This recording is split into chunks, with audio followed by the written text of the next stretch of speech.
యుద్ధ విజయం అనంతరం పార్వతీదేవి జయా విజయలతో మందాకిని తీరం వైపు చేరారు. దేవి పవిత్ర మందాకినిలో స్నానం చేస్తుండగా ఆధ్యాత్మిక శక్తి ఉద్ధృతమైంది. అప్పుడు జయో విజయలు అన్నారు, అమ్మా, మందాకిని మహిమానందం వల్ల మాకు మహా ఆకలి. పరశక్తి కరుణ రూపమైన ఆమ భక్తుల ఆకలిని తీర్చాలని సంకల్పించింది. తన శక్తిని త్యాగంగా అర్పించి చిన్నమస్తా అవతారమెత్తి 3 దివ్యధారల్ని ప్రసాదించింది. జయ విజయులు ఆ దివ్య ప్రవాహాలతో సంతృప్తి చెందారు మరియు జగన్మాత కృపను స్మరించుకున్నారు.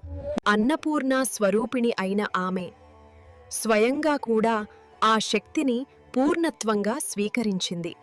భక్తుల ఆకలిని తీర్చే త్యాగం పండు అది శ్రీ చిన్నమస్తాదేవి యొక్క దివ్యబోధ.